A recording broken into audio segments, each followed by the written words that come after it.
Welcome to CISO Insiders podcast, powered by GRC Consulting. Welcome, everybody. Today I'm speaking to Tung. Tung is the current director of cybersecurity over at Denver Water.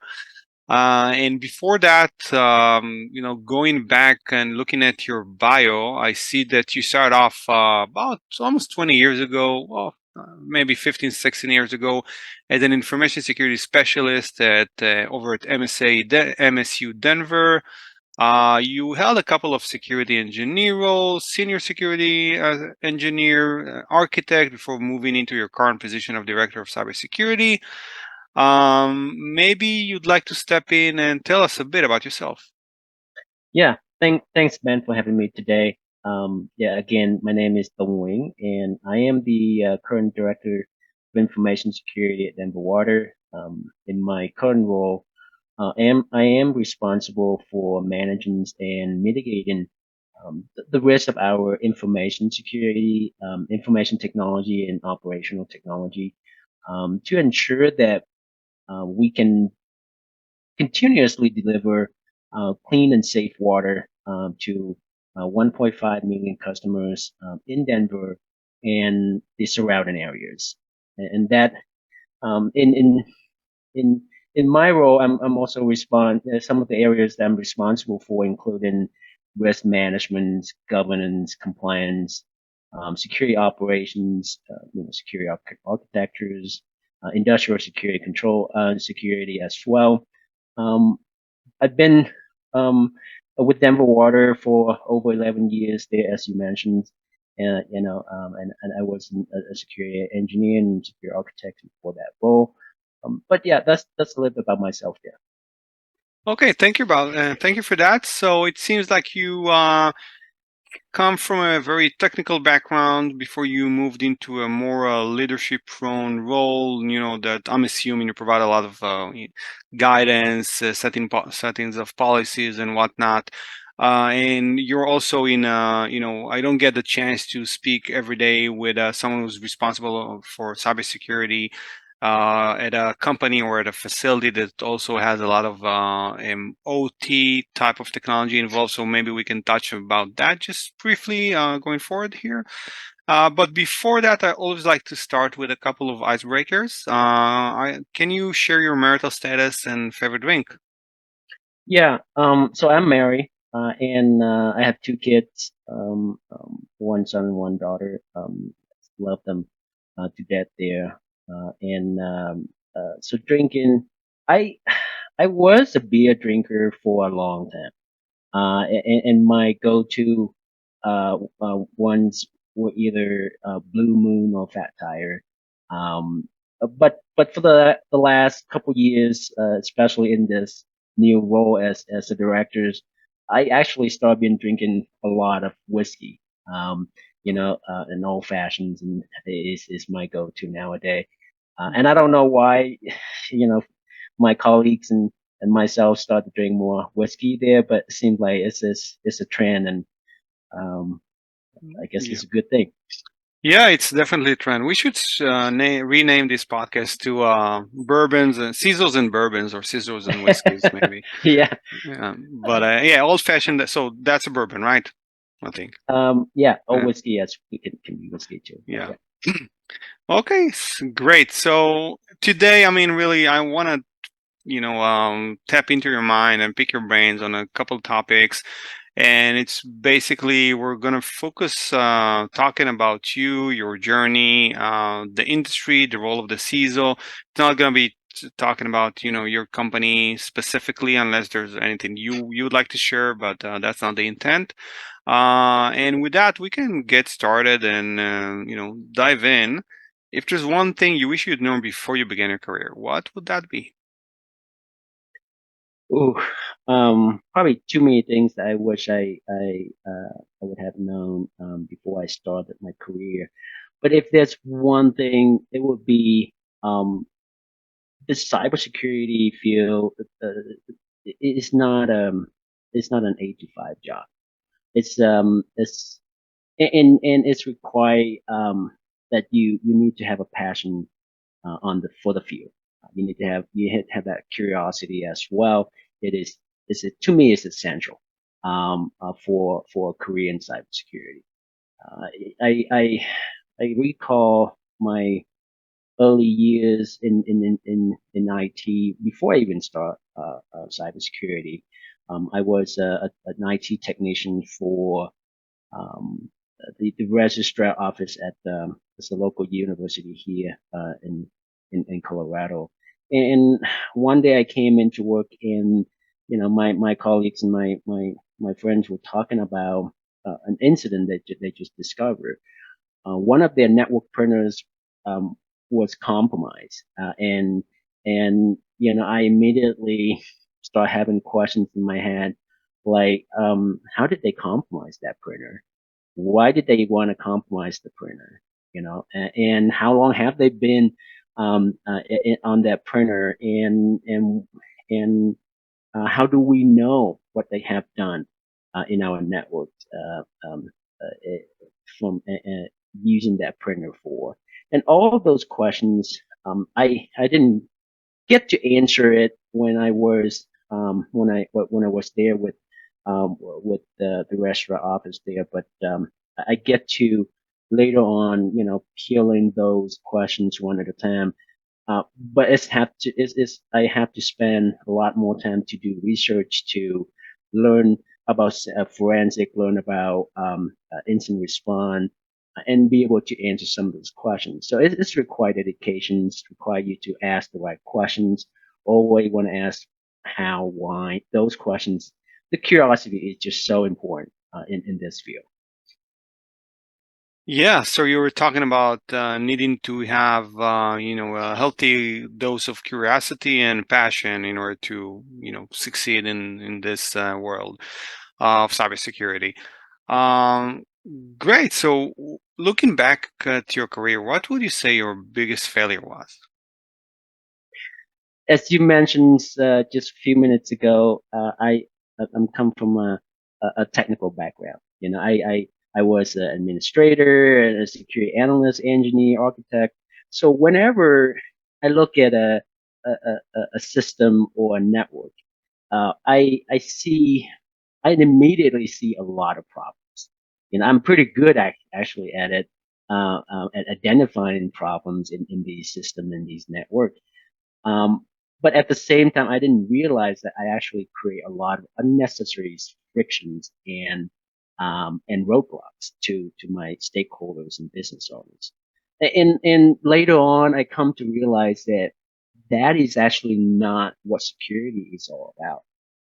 It's about risk management. Be able to leverage security as an enabler so that the business can move faster.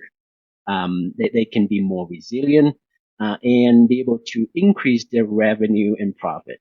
Not many organizations out there, not many business, they are in business of security. They are in other business. So security is just a support role there. But how you enable your business going faster and make more money is actually that is the role of cybersecurity. Doing it in a safe manner, not fixing all the problems that you just identified, because there's a lot more problem that you can fix. And so that's probably one of the biggest failure in my early career that now I realize that security, especially engineers, technical folks, tend to fall into. Mm-hmm. I started off my career in IT as well, and I remember two things that that resonates when listening to you. One is, you always want to fix stuff that might not need fixing, or you always want to install stuff that might be cool for you, but might not provide as much value to the organization. And the other thing that I remember was that the worst enemy of the IT folks was always the users, right? They were like, always, if there's an issue, it's the user's fault. Yeah. Time and time again. Yeah. Okay. So, and reflecting back on your perceived failure, what would you say your biggest accomplishment was? I don't know if I've done anything significant to consider biggest accomplishment to mention it here. But if I have to say something, it would be so I remember I immigrated here with my family in late '90s. And I remember my dad told me that it told me and my brothers actually, and he said that this is the land of opportunity, and he hoped that we take advantage of this opportunity, right, and then be able to put a roof above our head. And when we have a family, hopefully we can take care of our family. And I feel like I've done that, so I think that's probably my biggest accomplishment today, up until today. So the biggest accomplishment was actually you being able to seize that opportunity of your family relocating to the US. Okay, Yes. nice. Looking at the industry out there with all the transitions and shifts and all the things that are going on right now, we had a very crazy year. Well, crazy couple of years actually. The market was booming. Cybersecurity positions were, we were missing a lot of those, or we still are, I think. But the market is going through a transition right now, and a lot of people that want to go into the cybersecurity world really ask themselves, and again, this is based on conversations that I have with colleagues and noobs in the industry. What would you say, like, if someone wants to start a career in cybersecurity, where should they start? What advice can you give based on your many years in the industry? I would say that so in information security, I feel like if we don't know how things works, it's difficult to secure something we don't know. We don't know how it works. So if anything, I would suggest folks who want to enter this field, um, pick something that they want to know more, whether it's system, whether it's network, whether it's development. Pick something you want to learn more. Start learning a bit more about it. Start to ask those curious questions that we mentioned previously. Hey, how does this work? And start to just explore more. And we in leadership today, I no longer actually want looking for folks with experience immediately. I mean, it's nice to hire folks with experience, with information security experience, but that is not what is my priority. Today, I'm looking for folks who know how to ask the right questions, who know how they learn, how they want to keep themselves up to date, what is their goal, trying to understand, do they have the right traits, to excel in this field, and developing them. I it's not so. I guess what I'm trying to say is,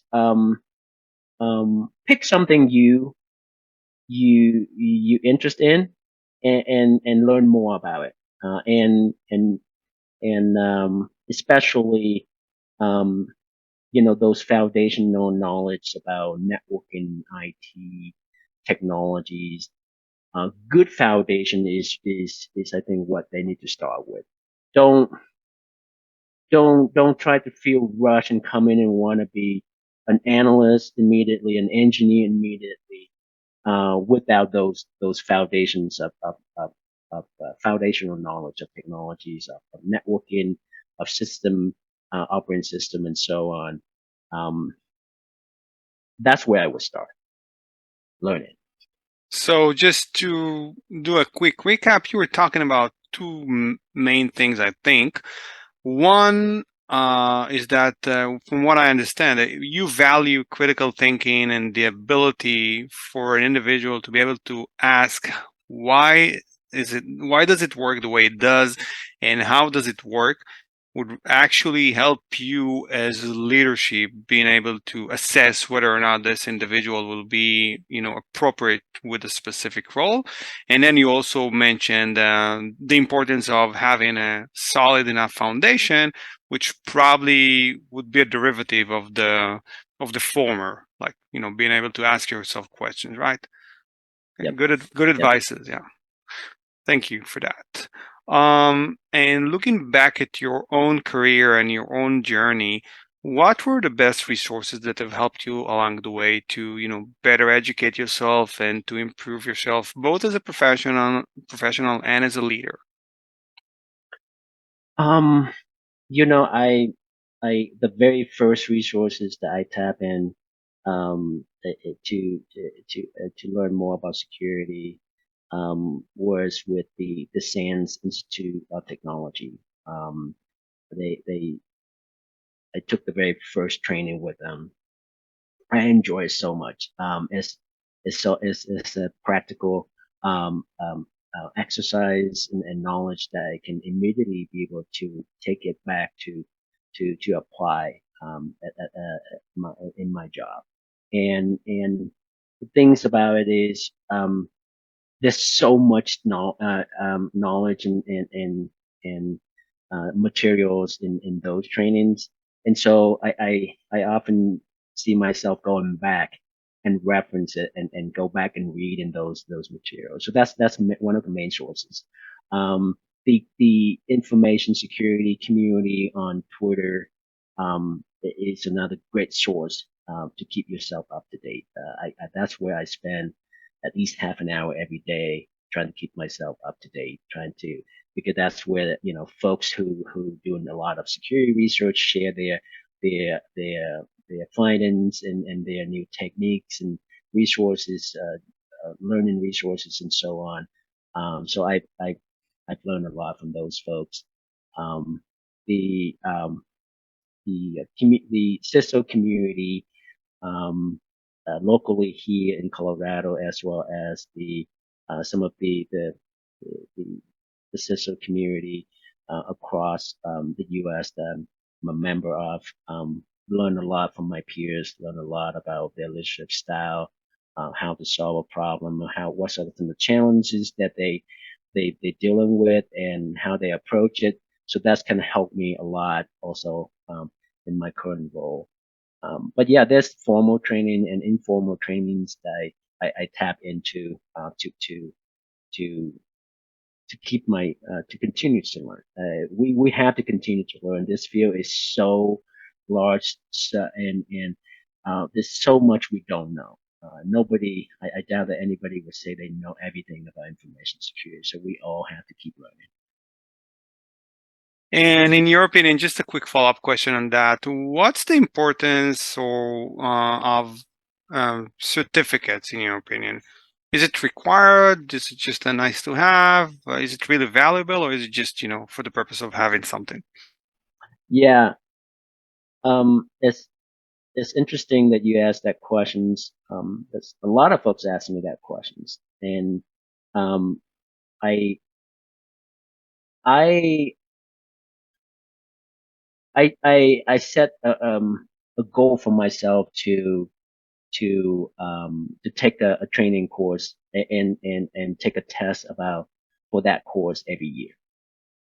Not because I need the certificate or the certificate is important to me, but it's helped me to validate what I've learned. Is the objective there, and I think it's good to have. It's I don't think it's required. I think your experience probably can speak to it more, can help you more in your career than the certificate. But I think it's a nice thing to have. Okay, thank you. Um, Looking at the industry right now in the cybersecurity field, is there one common myth that about our profession that you wanted to debunk? I think one thing I would want to debunk right here is, in order to work in information security, you have to have IT experience. that is no longer a requirement, in my opinion. That you can be an accountant and you can start your career in information security. Because we are looking for different a fresh look of about information security problems. So we are we are dying to have those new fresh airs into this field. We don't want to just have the view from a technologist anymore. We want a different view about a one problem. How do we solve that problem better, more efficient? Is there a better way to do it? And so that is no longer a requirement. I think that's a myth to me. Thank you. Interesting. Yeah, and we'll definitely touch more about that in our following questions about the role of the CISO and the transition of that role in the past 10, 15 years. So we'll have a chance to revisit that topic because I'm in total agreement with you. But before that, I wanted to touch on specifically because you're in a very specialized field. I want to talk just a bit about the OT. And for our listeners out there, maybe you could start off by explaining what's OT. What's the difference between OT and IT and IoT, maybe?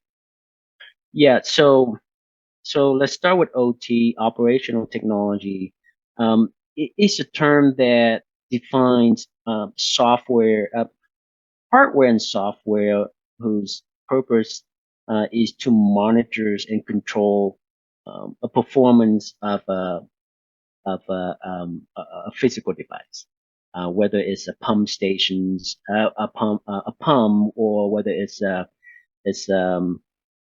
machine that help with the manufacturer's line. Uh, but these systems support they for the most part they support missions critical operations. It's, water, power, manufacturers, chemical, um, and these they perform a discrete functions, physical tasks. Um, whether is open a valve, close a valve, start a pump, and start and stop a pump, a water pump, for example. So those are operational technology.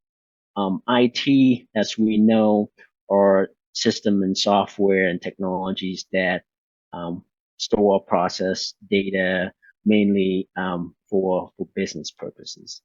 Now, IoT, so if you look at OT, you traditionally, you would see there might be a sensor. There's a physical machine, and there's a sensor that connected that machine.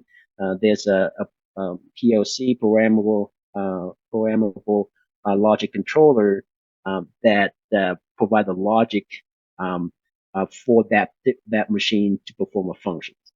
IoT, all of that, in general, they would be embedded in one device. Yeah, the sensor, the logic, and the machine itself, they're all in one device. Like a smart camera, a smart temperatures. Those are some of the examples of IoT. And they connected to a network, either a private network or over the internet for management to send data. So those are IoT devices. Got it. Thank you for that. And can you speak briefly about the unique challenges to this space? Yeah. So OT, one of the unique challenge in this space is there's a pervasive legacy systems in operational technology. These programmable logic controllers, for example, they were installed in the early 70s, and so we don't patch these. Security wasn't a requirement back in the 70s, but they install everywhere, right? To to support these critical missions operations, and that's one big problem. Another challenge we have is these network device. They use very insecure protocols. Um, it's not uncommon to see that you can communicate to these PLC, these sensor remotely without authentication or authorizations. And another challenge is as we start connecting these devices to the business network, to be more efficient, to be able to take advantage and learn more about the data that's produced, we start to see that a lot more risk is being introduced into these traditionally isolated, no connected to the internet, and very and locally to a particular site. Start to have network connectivity. Start to have connection to the business network. And those are some of the challenges that I think very unique to this OT space. Mm-hmm. And to put it in layman terms, I think a successful hack in the traditional cybersecurity world would be, the theft of personal information or health information or credit card related information. A successful attack or breach in the OT space might result in no water, no electricity, things of that nature. Correct? Yeah, and human death as well. If you Correct. can cause a failure on a dam, you can potentially kill a lot of people downstream Mm-hmm. with a sudden release of a massive amount of water, for example. Or if you can cause kinetic damage to these from these systems, it can kill people too. So loss of life is also another concern, not just loss of um, um, um, resources and services. Yeah, of course. Okay, thank you for that explanation. Are you aware, or I'm not sure if you're aware or can share about like an example of an industry breach that was related to OT? Yeah, so you and your listener probably have heard enough of the Oldsmar incidents in Florida, so I'm not going to mention that. I thought I would share a different one that I haven't heard people talking much about. Maybe it's because it was on old news. But in early 2000, there's a sewage system in Maroochy in Australia experienced a major incident. It's pretty much almost overnight. They saw hundreds of thousands gallons of sewage was released into the river and the coastal waters of the town. And a long story short, and so this town has about 130,000 residents, and they have these about 150 pump stations across town. And long story short, the the the root cause was they have technicians who apply for a job at the local government site, government there at the town, and he didn't get it. But before that, he worked for the company who maintained the sewage system for the town. And so he took his stolen radio system, which is these pump stations. They are not internet connected, right? So you have to communicate through the two-way radio systems there. So you have to be close to the site, to the pump stations there, if you want to remotely control it or change it.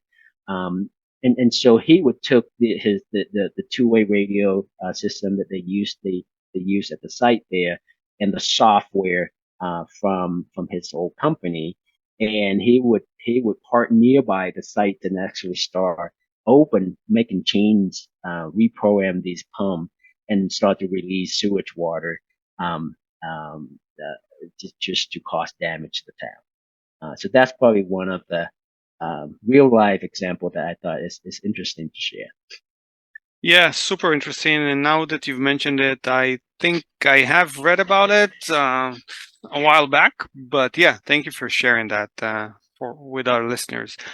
Um, Switching gears here, let's talk about a bit about the role of the CISO nowadays. And I believe you mentioned it before in one of our, a few minutes ago, in one of my previous questions, that IT is no longer, the must have or must be the foundation of our role in cybersecurity. But as you mentioned, I mean, it's the role right now. It's not as technical as it used to be. And whereas we still need to have a foundation, that might not be the most important thing. So I want to touch on the role of the CISO from a couple of in a couple of ways, from a few different angles.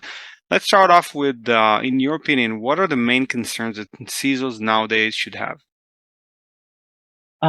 Main concern, I feel like there are just too many, but I thought I would share a few of them. Um, we are all concerned about um, ransomware attack today. It is pervasive. It just is feel like it is something that we still learning and we still not able to get a good handle of the ransomware type attack. But I think a bigger concern to me is we all are targets on the internet today. So sooner or later, one of us will get hit. Is whether when it's your time, I don't know. When it's my time, I don't know. But it's gonna happen. But if it happen, do we know if we can recover from these major ransomware attacks? Um, do we got punched in the face once and they knock us out and then we went out of business?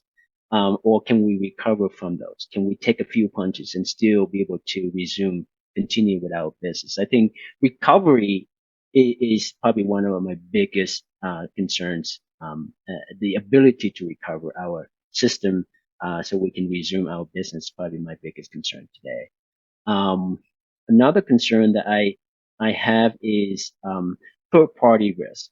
You know, we especially the type of attack that's similar to SolarWinds. I think that's going to continue to be evolve. Supply chains attack, the source code type of attacks from third party source code that we use in all kind of software today, I think is going to continue to evolve, continue to be a major concern for all of us. I don't think it is the last time we're going to see the SolarWinds type of attack from a third party risk perspective. Yeah, for sure. It's not going to be the last one. That's for sure. Um, And let's talk a bit about the skills of the CISOs nowadays. As you mentioned, we've already had a discussion about IT versus business. Where where do you stand on that? What do you think the CISO nowadays should have as traits in his and as records, like lines in his resume, in their resume?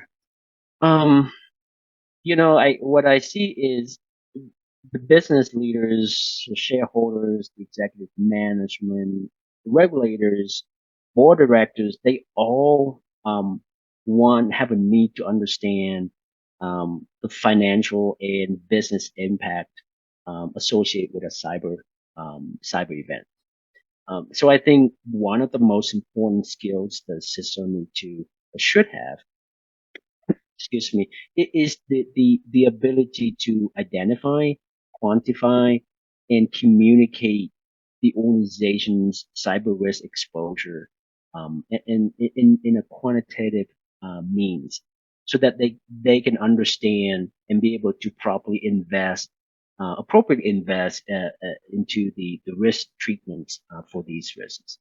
I think that's where we need to spend more time. Because it's not like the business or they don't want to know. It's just that it is just so we're not properly communicated in the language that they can understand. because they understand risk very well. Business risk, they understand very well. So we need to treat cyber risk as a business risk and communicate in a business language so that they can understand better. Thank you for that. And a few episodes ago, I think I've interviewed one of the co-authors of a framework called FAIR. You were talking about risk quantification, and I believe that this is now probably the leading framework out there for quantifying risk and assigning a dollar sign to it. Yep. So feel free to tap into episode 55, Jack Freund, PhD. But yeah, thank you. And looking into the future, like 5-10 years from now, where do you see the CISO role is going to? Yeah. So I just mentioned, I think because we need to treat cyber risk as a business risk, I think the CISO role need to be more business focused in the futures. We need to become that business leader, just like other C level in the team. The chief financial officer, chief legal, they all focusing on the business. And so we need to be part of it. We need to focus on the business as well. We need to align our plan to the business plan, to the missions and visions of the organizations. We need to be able to push the business forward and not being a burden. That's I think where CISO need to be in the futures. Okay, thank you. What do you think you will see in the industry next? The cybersecurity industry as a whole? Yeah. I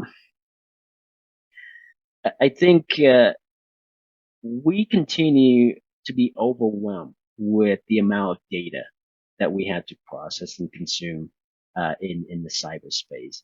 So I think AI and machine learning, while it's definitely a buzzword today, but I think we need to rely on it. We need to improve it. The artificial intelligence and the machine learning technologies to help us processing this mountain of data to be able to identify trends, patterns, behavior of users, to be able to because if we only wait until an attack to happen and identifying it, is probably too late. The system in the future is we need technologies that can help us identify and address these unknowns in the futures, and not just be able to address with the known risks today. And so I think AI is going to play a major role in the futures in helping us with network behavior analytics, with threat intelligence, and so I think that's where we're going to be going next to help with the cyber problem. Well, as long as we don't inadvertently create Skynet, and we'll how that ends. Believe it or not, I thought about it and I say we can be very close to it. It might be there. We might be there sooner than we thought. Yeah. Well, it's a frightening thought, but there's nothing I can do about it, so I choose to ignore it for now. Yeah, me too. Yeah. Well, let's talk. We're almost at the tail end of our time today, of our episode today. Let's talk a bit about vendors. In your opinion, what should vendors stop doing? I think they need to stop selling snake oil, selling unicorn, because it doesn't exist yet. I don't believe any of them has that kind of technology. Now, what I want to know more is when vendor reaching out, tell me what problem you're trying to solve. How do you think you solve that problem better than anyone else? And give me the how. Show me the how. If you believe that you solved that problem better, I want to learn more about it, because it might be the problem I already have a solution today, but if you solve it better, more effective, I want to know more about it. Got it. Thank you. And I understand that you want vendors to stop, over-promising and under-delivering. My next question might be easy to answer, but what is it that you are looking for in a vendor then?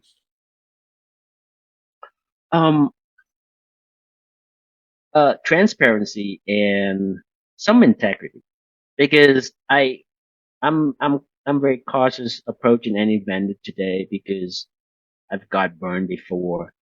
And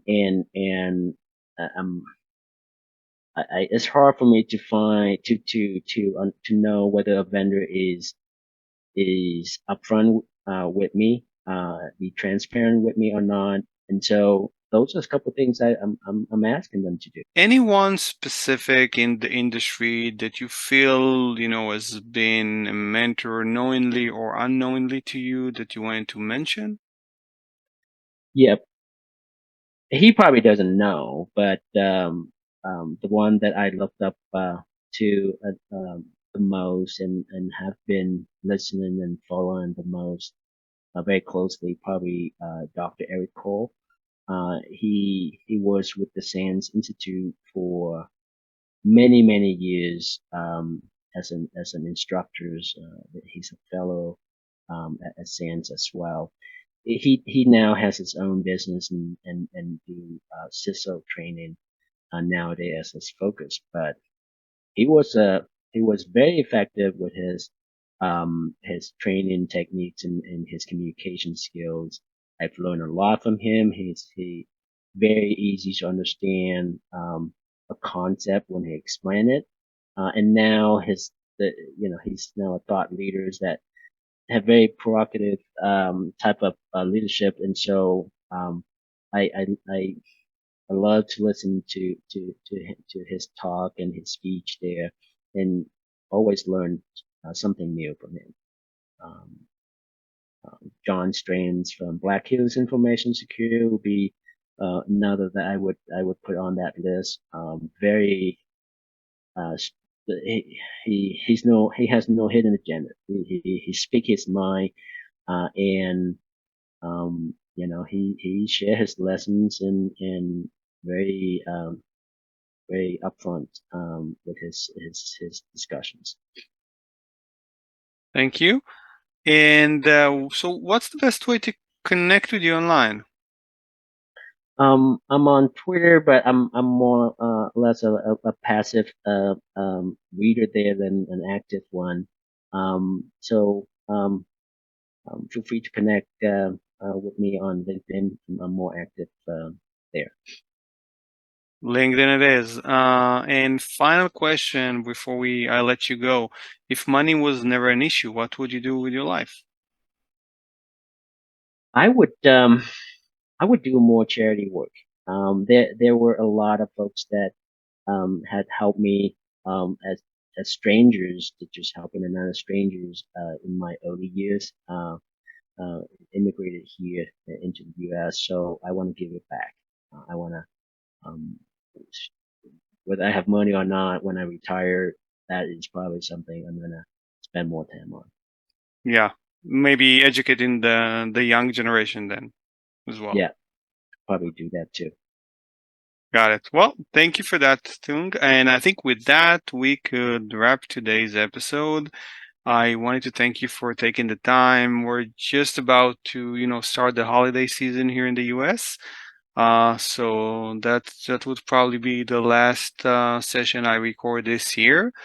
So thank you again. I had a pleasure talking with you, and yeah, looking forward to stay connected in the future. Any final thoughts? Thank you, Ben, again for having me on your podcast, and yeah, have a wonderful holiday. And you as well. Thank you.